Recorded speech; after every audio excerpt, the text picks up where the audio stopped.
रफ्तार हिंदुस्तान की में आप सभी का स्वागत है।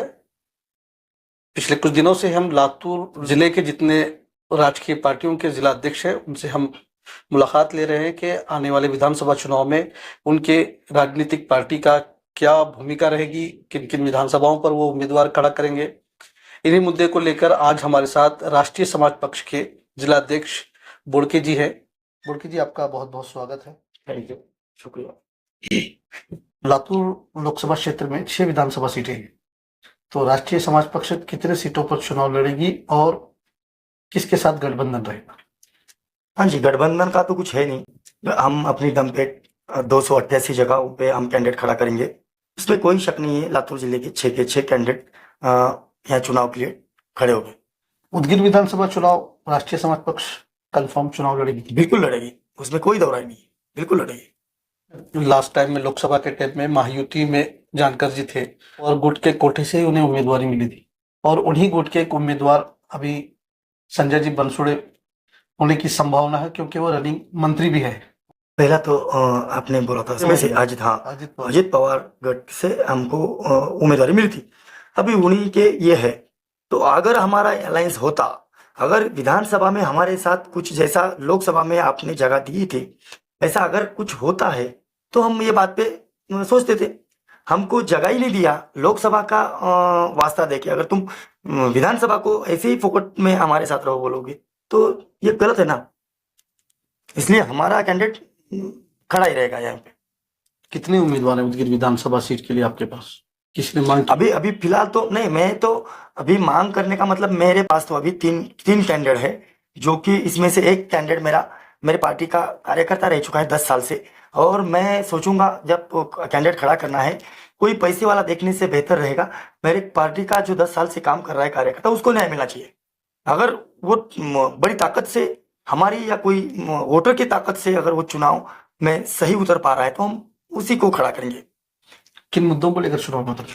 वही जो हमको चाहिए थे, जो शाश्वत विकास जिसको कहा जाता है वो उदगीर में नहीं हुआ है, ये मेरा कहना है। हाँ, विकास हुआ है। क्या विकास हुआ है? तहसील की बिल्डिंग गिरा के बड़ी बिल्डिंग की गई है। वो बिल्डिंग के लिए जो भी कुछ फंड आया था, जो भी कुछ निधि आया था, उससे वो कंस्ट्रक्शन किया है। कोई एक्स्ट्रा ऑफिस नहीं आया, जैसे कि आरटीओ ऑफिस आपने लाया है, ऐसी कुछ नई बात आपने की नहीं है। एमआईडीसी के मुद्दे पे 2 बार 3 बार, कई एक बार तो बैनर बड़े बड़े होल्डिंग लगाए गए, हमने देखा है ना उदगीर में। कोई छोटा बड़ा कार्यक्रम है तो होल्डिंग को तो यही हो जाता है, एक जगह नहीं बचती होल्डिंग के सिवा। तो ये क्या है? ये दिखावा, काम से ज्यादा दिखावा हो रहा है। अभी कल परसों द्रौपदी जी मुर्मू आए थे, बड़ी सौभाग्यशाली बात है ये। अपने उदगीर का गर्व है, ये बात को मैं मतलब मना नहीं कर रहा हूँ, जो किया है वो किया है। अपने उदगीर शहर को राष्ट्रपति का दौरा रहना ये बड़ी अच्छी बात है। पर ये राष्ट्रपति के दौरे में पूरा जो था तो ये कैबिनेट मंत्री का ही सब था। मित्र पक्ष जो उनके थे, जैसे कि आपने अभी बोला कि लोकसभा के टाइम हम ये मित्र पक्ष थे, क्या कभी हमको उन्होंने बुलाया है? कभी सम्मान पूर्वक हम हमारे साथ बिहेव किया है उन्होंने? ऐसे बड़े बड़े कार्यक्रम बड़ा रहो छोटा रहो, कभी बोला है कि बाबा आप हमारे अलायंस हो और हमारे साथ आ जाओ? ऐसा कभी किया है? कभी नहीं बुलाया, बिल्कुल नहीं। तो इसी के लिए मेरा कहना है कि तो ये विकास जो बोल रहे हैं ना, तो विकास ये शाश्वत विकास नहीं है, मैं मानता हूँ। हाँ, आरटीओ ऑफिस लाया उनके लिए आप उनका शुक्रिया, क्यों तो उसको विकास मानता हूं मैं। अब ये बिल्डिंग खड़ा करना कोई विकास नहीं मानता हूं मैं। अब विकास की बात कर रहे हैं कि अपने तहसील कार्यालय की बात बताई। तहसील कार्यालय के अलावा पुलिस स्टेशन हो गया, पुलिस क्वार्टर हो गया, बौद्ध विहार हो गया, लिंगायत भवन हो गया, मराठा भवन हुआ, शादी खाना हो गया, ये तो सब विकास ही है ना।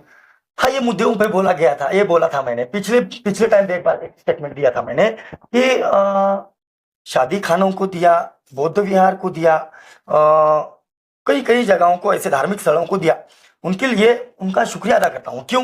तो वो जो किया है हर एक पर्टिकुलर समाज के लिए, उन्होंने समाज के दिल को छू लेने वाली बात कर ली है, काम कर लिया है, उनके लिए उनका शुक्रिया है। बट जिनके लिए किया है उनके लिए शुक्रिया, और जिसके लिए नहीं किया है, क्या उनको माइनर ओबीसी मान के नहीं किया आपने? मैंने ये बात तो पहले भी बोला था। जैसे कि लोहार के लिए क्या किया आपने, अपना वो सुतार के लिए क्या किया आपने, वडार के लिए क्या किया, ऐसे बहुत सारे माइनर ओबीसी जो है उनके लिए आपने क्या किया? शादी खाना किया, मुस्लिमों का पूरा उसमें समाधान हो गया क्या? मुस्लिमों के बच्चों के लिए, युवाओं के लिए ये पढ़ाई के बारे में क्या किया आपने? ये नहीं किया है। शादी खाना देखिए, धार्मिक जो आजकल चल रहा है ना, जातियों पे चुनाव लड़ना, जाति धर्म के बातों पे सब ये करना, ये सब काम चल रहा है। जिसकी जितनी संख्या भारी उसको उतना फंड दिया जा रहा है, उसको उतना फंड दिया जा रहा है, दूसरा इसके सिवा कुछ नहीं है। ये बात पे मैंने पहले ही बोला था। जिस टाइम मैंने हमारे पुण्य श्लोक अहिल्या देवी होलकर जी का पुतले की मांग किया था, उस टाइम मेरा स्टेटमेंट था कि हमारा पुतला यहाँ होना चाहिए, तो उन्होंने किया है।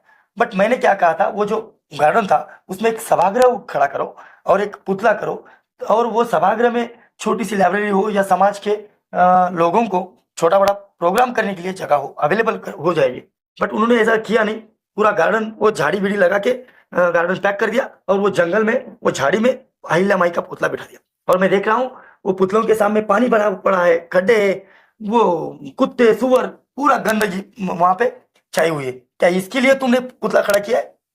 नहीं, ये जो काम होता है ये तो काम नगर पालिका का होता है, साफ सफाई का। मंत्री का तो कैबिनेट मंत्री बोल के उन्होंने क्या किया है? मंत्री का ही काम होता है। आपके उन्हीं के कार्यकाल में तो ये अहिल्या भाई होलकर का स्मारक बना हुआ है। वही तो बोल रहा हूँ, पुतला किया है। हाँ ना।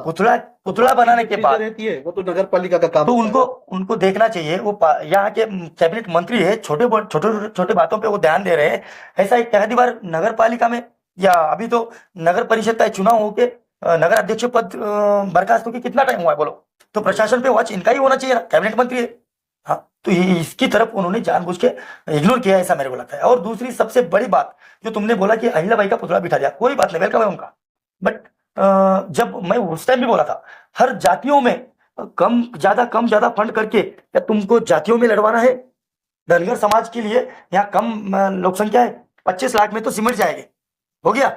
और वो उसी टाइम मैंने स्टेटमेंट दिया था, कोई एक समाज के लिए नहीं बोलना है। मैं ऐसा बोलूंगा तो और कोई समाज वाले बोलेंगे हमारे को दिया तो क्या तेरे पेट में दुख रहा? बिल्कुल नहीं। मेरे को एक कहना है कि इक्विलिटी जो हमारे जानकर साहब की टेंडेंसी है, इक्विलिटी समान, देखिए उसके राहों पे मैं चलता हूँ। उस टाइम 2 करोड़ रुपए निधि रेड्डी समाज के लिए उन्होंने देने का ऐलान किया था। बहुत बड़े बड़े हमारे यहाँ लोकल नेताओं के बैनर भी मैंने देखा था सुबह जाके। ऐसा क्यों? ये बाकी माइनर ओबीसी का क्या है? उनके लिए कुछ है ही नहीं क्या? जैसे कि अभी ये एससी में चर्मकार समाज भी आता है। मेरे स्टडी के हिसाब से आपने जितना विरोध जता रहे हैं, तो ये सब आपकी पार्टी और आपके पार्टी के नेता महायुति में शामिल थे, तब भी आप ये चीज उस टाइम बोल सकते थे। आज आप उनसे बाजू हैं, हाँ, लेकिन कहीं ना कहीं उसके जिम्मेदार आप भी हैं कि जो आपकी कमी पेशी हुई है। देखो ना, पिछला इतिहास निकाल के देखो। अगर मैंने अलायंस में रहते हुए भी मैंने स्टेटमेंट दिया है, में रहते हुए भी ये चीजें स्टेटमेंट दिया मैंने, कर सकते थे। उस टाइम स्टेटमेंट दिया है। पर हम ना कोई मंत्री पद था हमारे पास, ना अलायंस का बड़ा कोई हिस्सा हमारे पास था, कोई नहीं था। अलायंस थे बट हम कोई मंत्री नहीं थे, कुछ नहीं थे, तो हम निवेदन ही दे सकते थे, हम रिक्वेस्ट ही कर सकते थे। आप विधानसभा चुनाव लड़ेंगे? बिल्कुल। किस मतदार से? हाँ, अभी यहाँ तो राखी है, यहाँ तो मैं चुनाव नहीं लड़ा सकता। तो मेरे लिए ऑप्शन था अहमदपुर और नीलंगा, पर मैंने नीलंगा चॉइस किया है।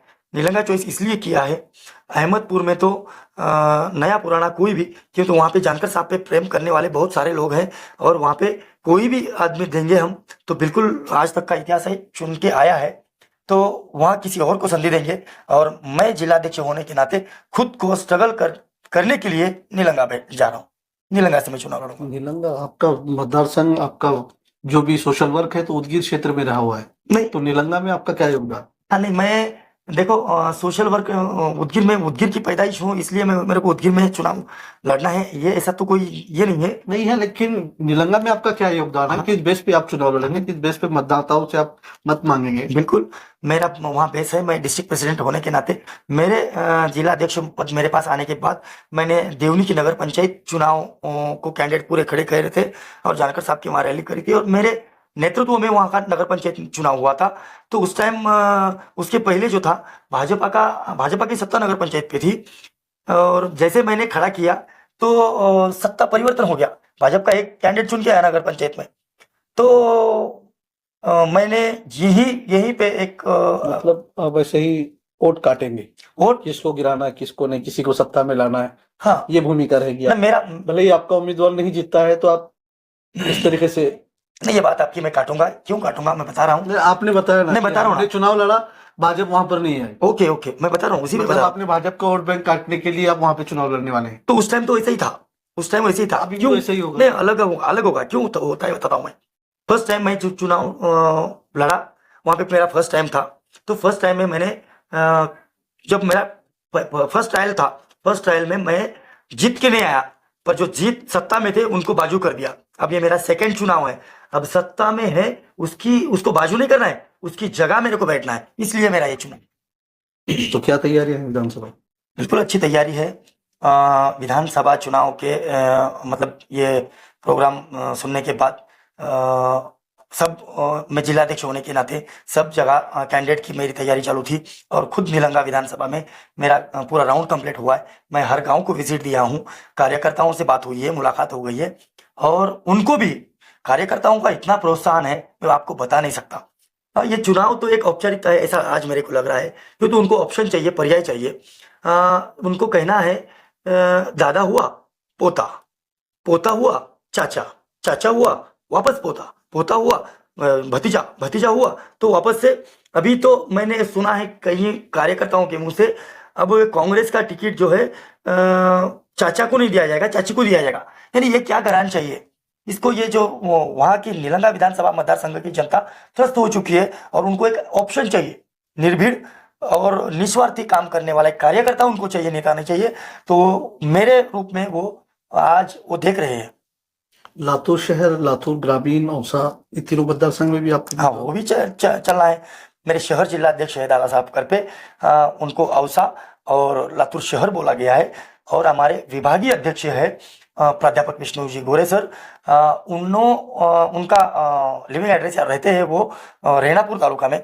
तो लातूर ग्रामीण तो वो खुद देख रहे हैं, और उनके पास तो कई कैंडिडेट की रीख लगी है, और जानकर साहब से भी मुलाकात उन्होंने करवा दी है। कई पार्टियों के कैंडिडेट हमारे वहां पे इसमें हैं। ये थे हमारे साथ राष्ट्रीय समाज पक्ष के जिलाध्यक्ष बोड़के जी। आने वाले विधानसभा चुनाव में लातूर जिले के 6 विधानसभा सीटों पर राष्ट्रीय समाज पक्ष अपने बगैर किसी युति किए वो चुनाव लड़ने की तैयारी में है।